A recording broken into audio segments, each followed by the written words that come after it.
अपनी अपनी कॉपी के अंदर हेडिंग डालो आप लोग, provision for depreciation, provision for depreciation. काम करते हैं, इसको अलग पेज पे करते हैं, ठीक है। पेज बदल देता हूँ मैं।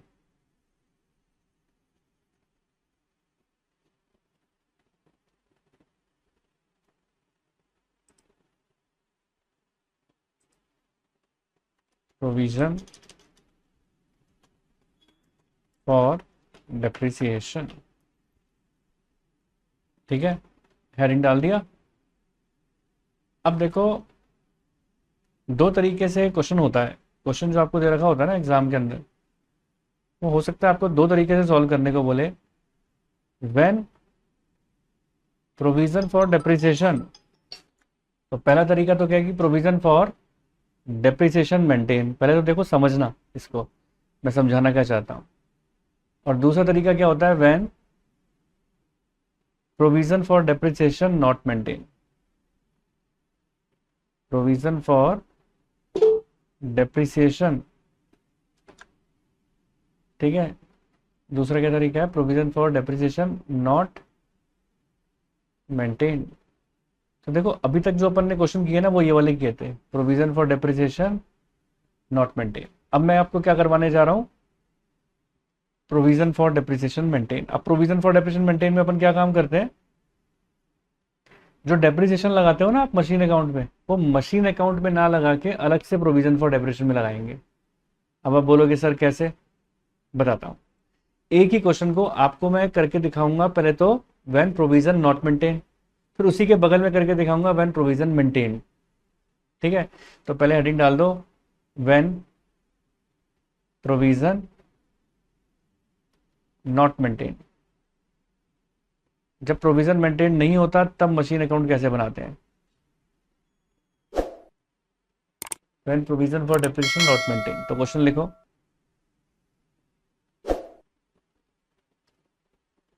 क्वेश्चन लिखो आप, on July 1, 2005, on July 1, 2005। Question लिखते जाना मेरे साथ साथ। Pushpak limited, Pushpak limited purchase a machinery, purchase a machinery for rupees 5,70,000 and paid rupees 30,000, paid rupees 30,000 on its overhauling,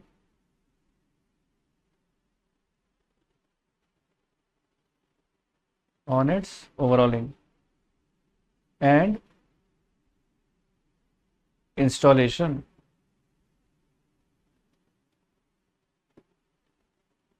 Depreciation is provided, आगे लिखो, depreciation is provided at the rate 20% per annum on original cost, per annum on original cost method,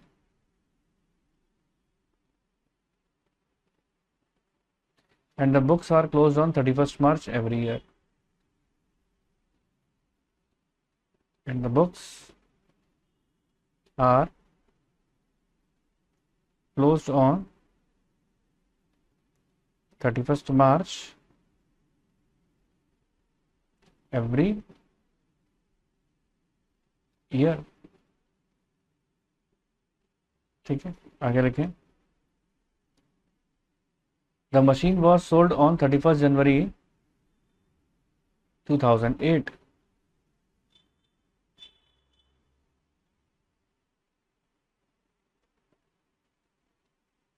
sold on 31st January 2008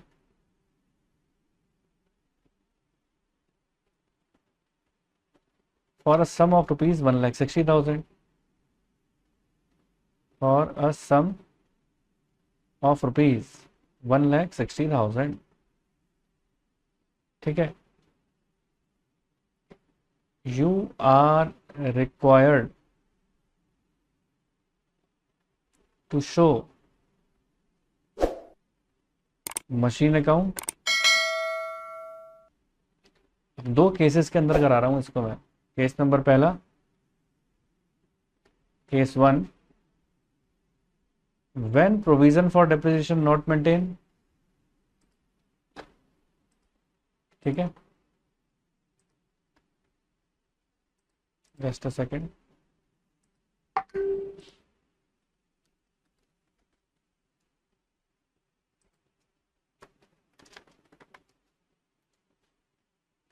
आगे, when provision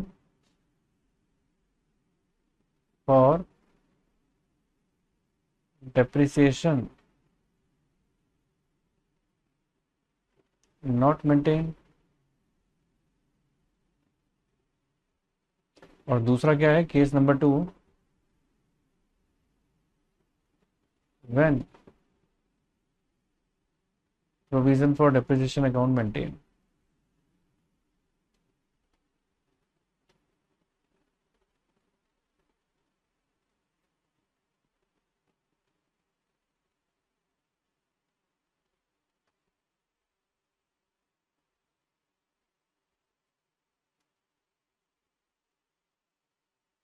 ठीक है, तो पहले अपन क्या काम करेंगे, provision for depreciation not maintain के हिसाब से करवाऊंगा केस नंबर 1, जो अब तक अपन करते आए हैं। प्रोविजन की बात बता ही नहीं रहा अभी मैं आपको, फिर कंपेयर करवाऊंगा ना।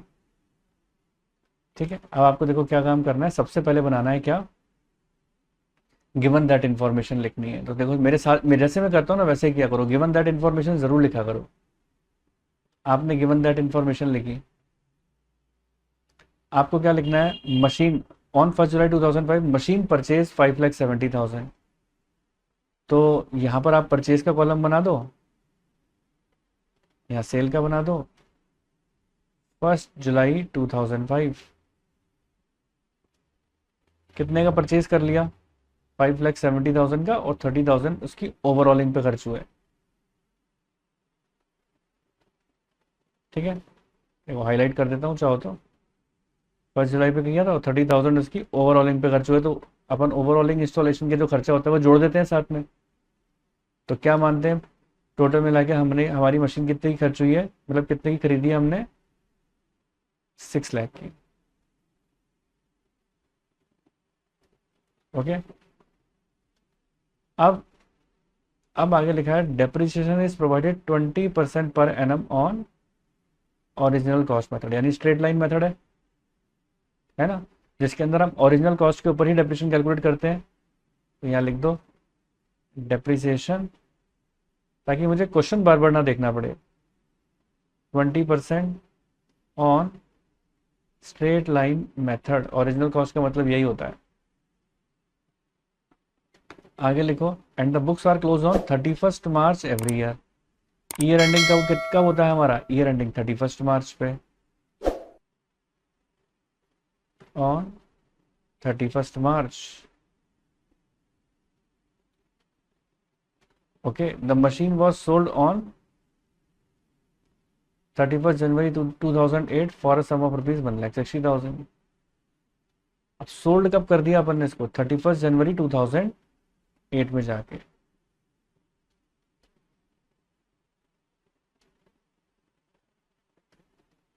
$1,60,000 का, बस इतना ही दे रखा है। अब क्वेश्चन बार बार देखने की जरूरत नहीं है, इंफॉर्मेशन मैंने लिख दी। अब देखो, अब अपन को करना है, देखो आगे सबसे पहले आप बनाओ यहां पर मशीन अकाउंट। लो, हमने फॉर्मेट खींच लिया मशीन अकाउंट का, date, particular, amount, again date, particular amount, है ना। Machine account, date, particular amount, date, particular और अमाउंट।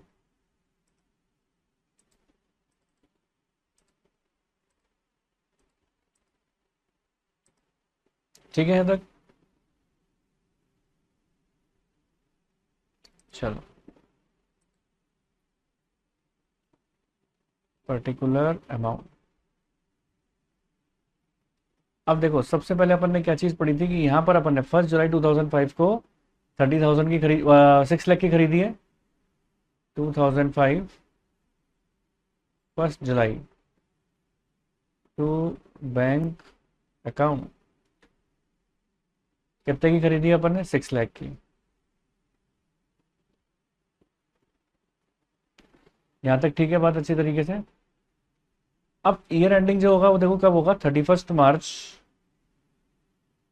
2006 में। अब आप गिन लो जरा, मेरे साथ साथ गिनते हैं, देखो आओ मेरे साथ साथ गिनना। जुलाई में काम आई, अगस्त में काम आई, ध्यान से सुनना, देखना मेरी बात इधर। जुलाई में काम आई, अगस्त में काम आई, सभी बच्चे मेरी तरफ देखेंगे इधर स्क्रीन पे। फिर से गिन रहा हूँ, जुलाई में काम आई, अगस्त में काम आई, सितंबर, अक्टूबर, नवंबर, दिसंबर, जनवरी, फरवरी, मार्च। कितने महीने होते हैं? 9 मंथ्स। चलो, 9 मंथ्स का डेप्रिसिएशन निकालेंगे बाय डेप्रिसिएशन। ठीक है, आपने क्या काम किया, 6 लाख का 20% निकाल दिया, 9 ÷ 12,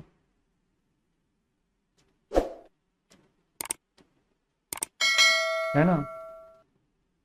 तो 6 लाख का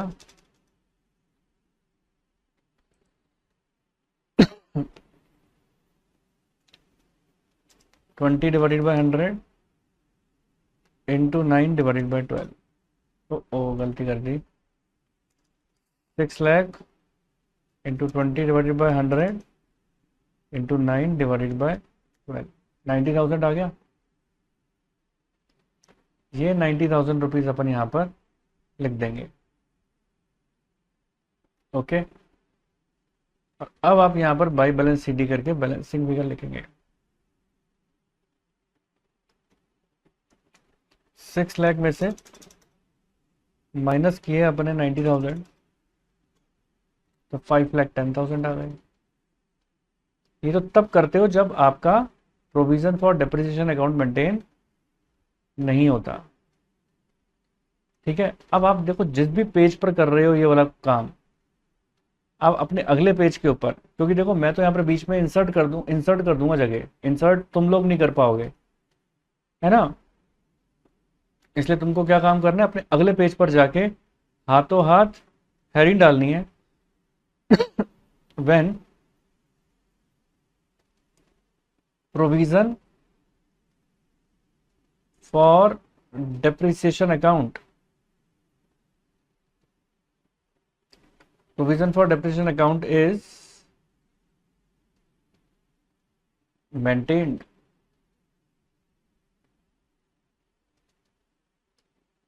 ठीक है, when provision for depreciation account is maintained। यहां तक ठीक है, लिख लो, बना लो फॉर्मूला, वो फॉर्मेट बना लो।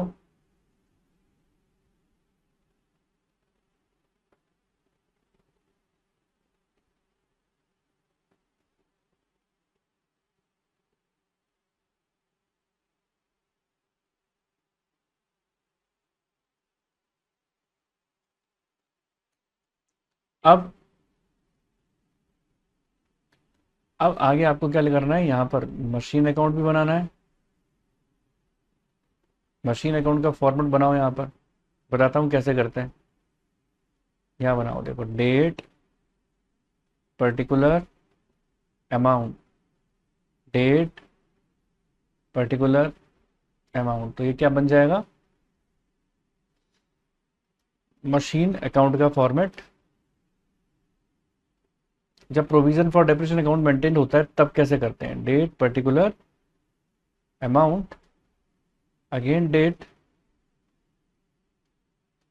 पर्टिकुलर एंड अमाउंट, और यहां पर आप क्या लिख दोगे? प्रोविजन फॉर डेप्रिसिएशन का अकाउंट बना लेना, थोड़ी जगह छोड़कर। देखो मैं फिर बता रहा हूं, मैं बीच में इंसर्ट कर पाता हूं, लेकिन आप अगले पेज पे कर देना। ये देखो, date particular amount, date particular amount, okay. और इसका नाम क्या आ जाएगा? इसका नाम आ जाएगा प्रोविजन फॉर डेप्रिसिएशन अकाउंट, ठीक है। Date particular amount, date particular amount. अब फर्क क्या होता है दोनों के अंदर, वो ध्यान से समझना। छोटा सा फर्क होता है। जैसे आप यहां पर टू बैंक लिख रहे थे 1 जुलाई पर, अब भी लिखो 1 जुलाई पर टू बैंक। 1 जुलाई 2005 में आप टू बैंक लिखो। कितनी खरीद ली? 6 लाख की। जैसे आप पहले बाई डेप्रिसिएशन इधर लिख रहे थे ना, मशीन अकाउंट के अंदर ही लिख रहे थे बाई डेप्रिसिएशन, अब मशीन अकाउंट में नहीं लिखेंगे इसको अपन। अब आप डेप्रिसिएशन को कहाँ दिखाओगे? प्रोविजन फॉर डेप्रिसिएशन अकाउंट में दिखाएंगे, क्रेडिट साइड में। 31 मार्च 2000 कौन सा आ जाएगा? 31 मार्च 2000 कौन सा था? 6 बाय डेप्रिसिएशन, बाय डेप्रिसिएशन। कितना अमाउंट अपन ने कैलकुलेट किया था ऊपर? 90,000 कैलकुलेट किया था ना, तो 90,000 आ जाएंगे यहाँ पे।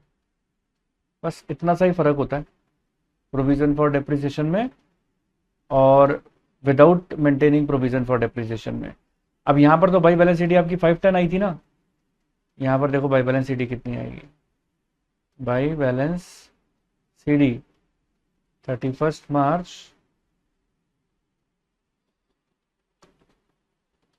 6 लाख रुपीज आ जाएंगे यहाँ पे। हो गया पहले साल का एंडिंग। और यहाँ पर भी आप इसको टू बैलेंस सीडी करके बंद कर दोगे।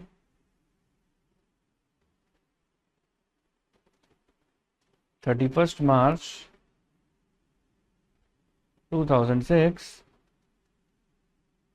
90,000। तो यहाँ पर पहले साल का एंडिंग आ जाएगी, ठीक है। अब आपका मन कहेगा ठीक है सर, आप आगे बताओ, आगे कंटिन्यू करते हैं इसको अपन। मशीन को बेचा था 2008 में है ना, अभी तो 6 ही चल रहा है, तो आओ इसको एक्सटेंड करते हैं। अब हम करते हैं नीचे इंसर्ट कर देते हैं जगह। आपने तो अलग पेज पे बनाया ना, तो आपके पास तो जगह ही जगह होगी। मैं इंसर्ट कर देता हूँ। लो, date particular amount, again date particular amount, ठीक है। सीडी को बीडी में ट्रांसफर करें सबसे पहले, टू बैलेंस बीडी। अब आप बताओ, देखो टू बैलेंस बीडी कितने रुपए से हो जाएगा और कौन सी डेट पर हो जाएगा? 1 अप्रैल 2006। टू बैलेंस बीडी 5,10,000 और इसका ईयर 31 मार्च 2007 में बंद होने जा रहा है, और जबकि आपने बेची है 2008 में। तो अभी तो नहीं करेंगे इसका कुछ भी। आप यहां पर क्या लिखने वाले हो? 31 मार्च 2007 बाय डेप्रिसिएशन।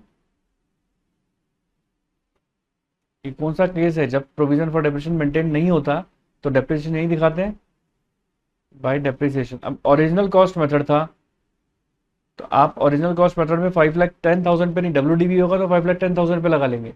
ये क्या है? ये तो SLM मेथड है, तो 6 लाख का 20%, चलो 6 लाख इंटू 20 डिवाइडेड बाय 100, 1,20,000। अब आप देखो 5,10,000 में से 1,20,000 गए तो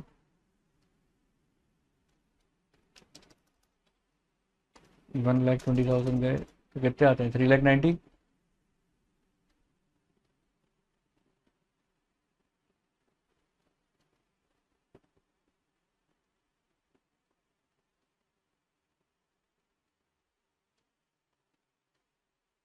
ओके,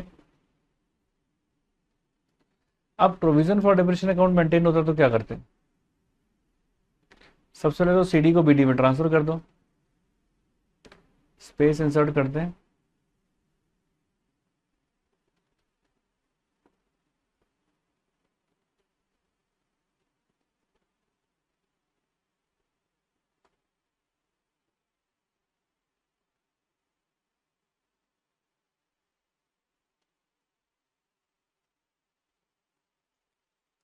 अब देखो यहां पर आ जाएगा 1 अप्रैल 2006 टू बैलेंस बीडी, कितने रुपए आ जाएगा, 6 लाख। ओके, अब 31 मार्च 2007 में आप इसको बाई बैलेंस बीडी करके बंद कर देंगे।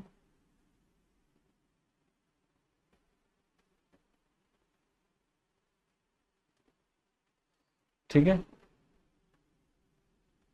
चलो अब बाई बैलेंस सीडी करके, बीडी नहीं सीडी करके बंद कर देंगे अपन। चलो सीडी करके बंद करते हैं, मिटा के सही कर लो, सीडी,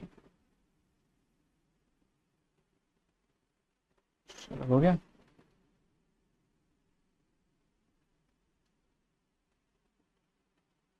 चलिए अब बढ़ते हैं अपन आगे, ऐसे ही यहाँ पर भी सीडी है, इसको बीडी में ट्रांसफर कर देते हैं।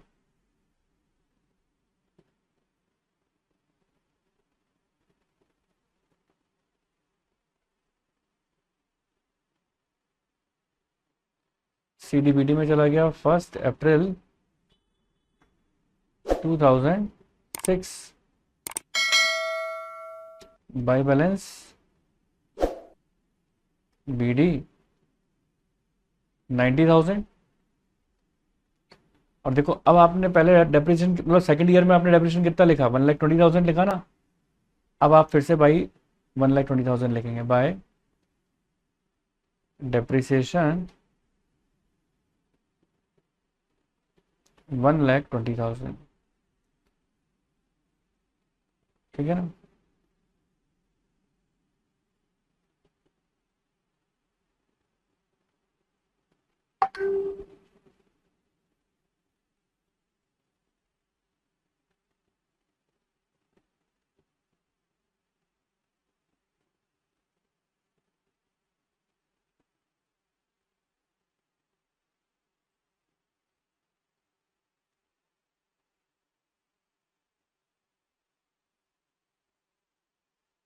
अब देखो अब आप इसको टू बैलेंस सीडी करके बंद करो,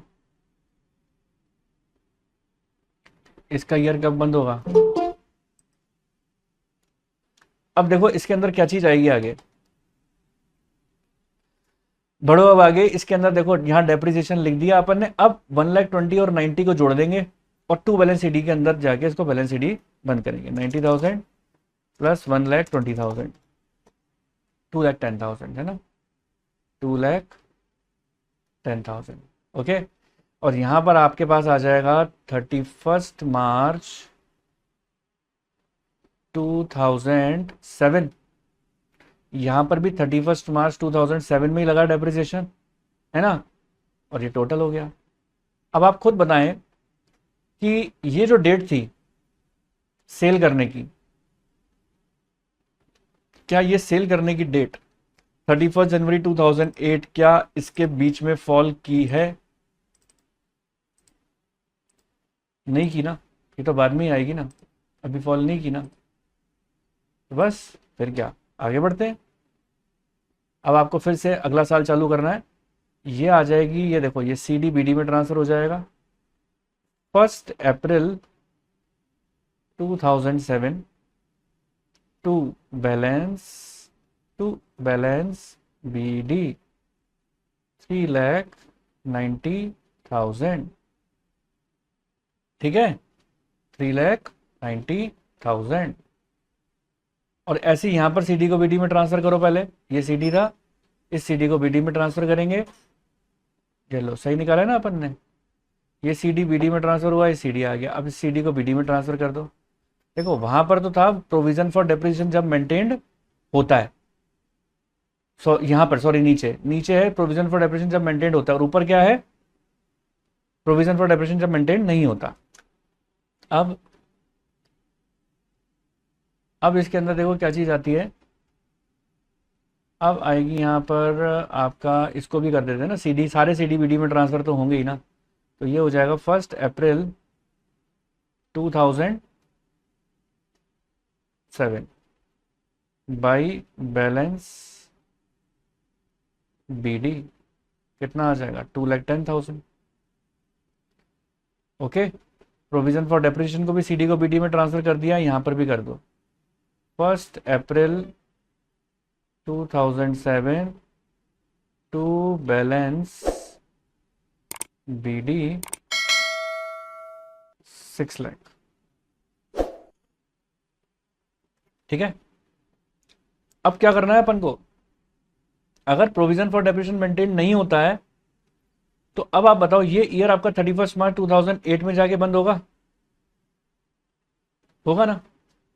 लेकिन आपको ऐसा नहीं लगता कि 31 मार्च 2008 से पहले 31 जनवरी 2008 आ जाएगी ना, और आपने इस मशीन को बेच डाला।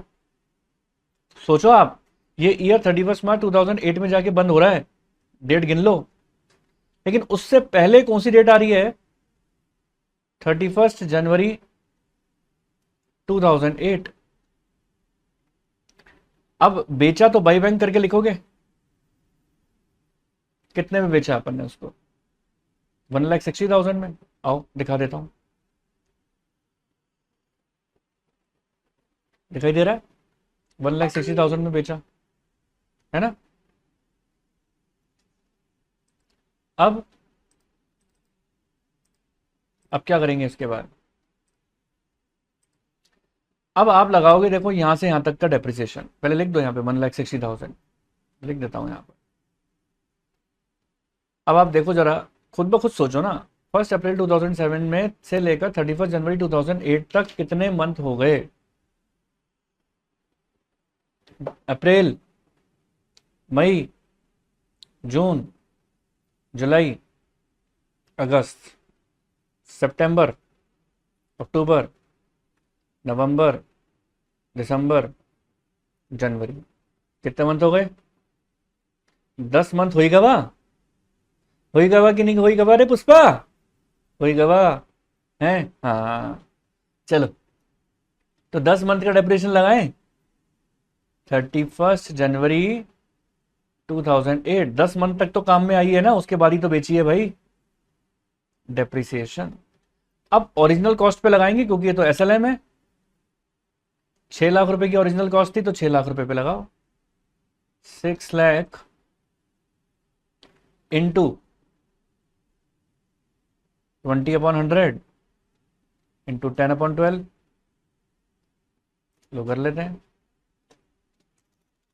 6 लाख इंटू 20/100 है ना, इंटू 10/12, तो कितना हो गया, 1 लाख।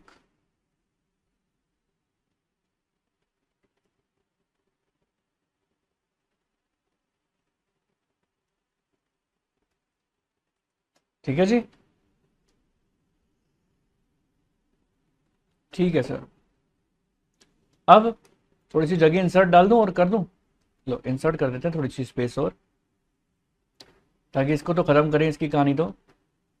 और यहाँ पर देखो थोड़ी जगह बना लो। अब आप मुझे ज़रा बताओ, 3,90,000 की थी, 1 लाख का डेप्रिसिएशन हो गया, तो अब कितने की बची है, फिर से सुनना, 3,90,000 की थी,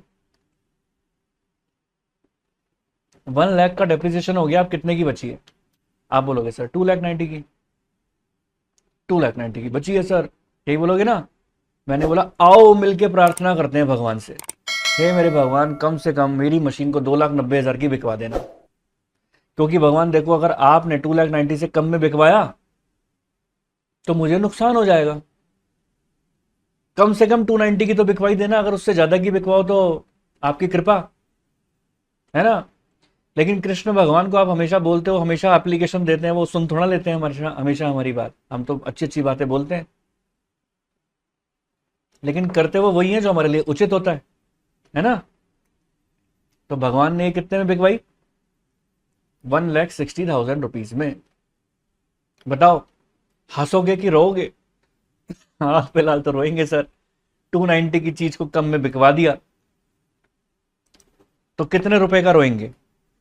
2,90,000 की माइनस 1,60,000 में बिकवा दिया तो कितने का नुकसान हो गया? नुकसान है, नुकसान नुकसान मतलब नुकसान कितने का हो गया? नुकसान बाय प्रॉफिट एंड लॉस। अरे कितने का होगा वाह? 1,30,000 का, है ना। सर एक बार बताओ, नुकसान मतलब नुकसान अगर हो गया तो क्रेडिट में दिखाया और प्रॉफिट हो जाता तो डेबिट में दिखाते। मैंने कहा यही तो बताना चाहता हूं। इतनी खुशी, इतनी खुशी मुझे आज तक नहीं मिली। लॉस आ गया, प्रॉफिट आता तो डेबिट में दिखा देता। सो सिंपल, इजी पीजी, है ना। चलो खत्म करो कहानी को यहां तक, और अब आप देखो कि क्या आपका बैलेंस ये टोटल मैच हो रहा है क्या? हो ही रहा होगा। बैलेंस शीट तो आएगा नहीं क्योंकि सारी मशीन तो बिक चुकी है, बचा तो कुछ भी नहीं ना। अब क्या टोटल आएगा बताओ आप मुझे? कुछ भी नहीं आएगा। चलो करके देखते हैं। अब आपके सामने करता हूं, देखो मैं टोटल 1,60,000 प्लस 1,00,000 प्लस 1,30,000, 3,90,000, 3,90,000 खत्म। ये तो तब था जब प्रोविजन फॉर डेप्रिसिएशन मेंटेन नहीं था। अगर प्रोविजन फॉर डेप्रिसिएशन मेंटेन होता है तो क्या होता है? सिर्फ घर बदलता है, किसका? डेप्रिसिएशन का। डेप्रिसिएशन का एक नया घर बन गया है जिसका नाम है प्रोविजन फॉर डेप्रिसिएशन, है ना। देखो मजे की बात बताऊं, अब देखो अब आगे क्या चीज आएगी। आपने यहां पर प्रोविजन फॉर डेप्रिसिएशन में क्या काम किया? अब बेचा, बेचा तो अपन क्या लिखेंगे? बाय 31 जनवरी 2008 में बाई बैंक। देखो पहले भी आपने मशीन अकाउंट में बाई बैंक लिखा था, अब भी लिख रहे हैं। देखो लिख रहे हैं कि नहीं? देखो दिखाऊं, ऊपर दिखाऊं, ये देखो लिख रहे हैं। देखो ये देखो बाई बैंक 1,60,000 आपने लिखा था और अब भी लिख रहे हैं, पहले भी लिखा था। बल्ले बल्ले, है ना। चलो अब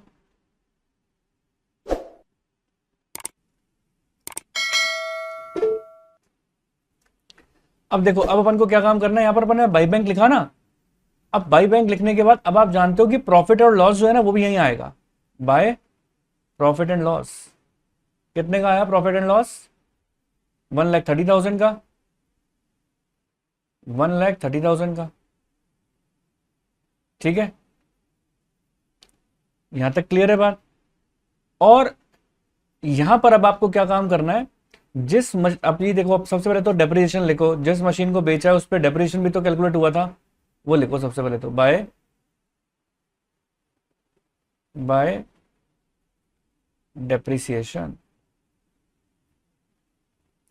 ठीक है। कितना आ जाएगा बाय डेप्रिसिएशन? ये देखो पहले आया था, देखो हमारा पिछले वाले में से मैं कॉपी मार रहा हूं, 1,00,000 रुपए आया था ना। जब हम प्रोविजन फॉर डेप्रिसिएशन मेंटेन नहीं कर रहे थे तो 1,00,000 रुपए आए थे ना, वही 1,00,000 रुपए यहां पर आ जाएंगे, है ना। और ये देखो, ये पता है कौन सा अकाउंट है? प्रोविजन फॉर डेप्रिसिएशन अकाउंट है। याद रखना, प्रोविजन फॉर डेप्रिसिएशन अकाउंट को पहले आप टू बैलेंस सीडी करके बंद कर रहे थे ना। अब 31 मार्च, ये 31 जनवरी है 2008। अब आप 31 मार्च में 2008 में इसको टू बैलेंस सीडी ना करके टू मशीन करके बंद करेंगे। समझ रहे हो आप मेरी बात?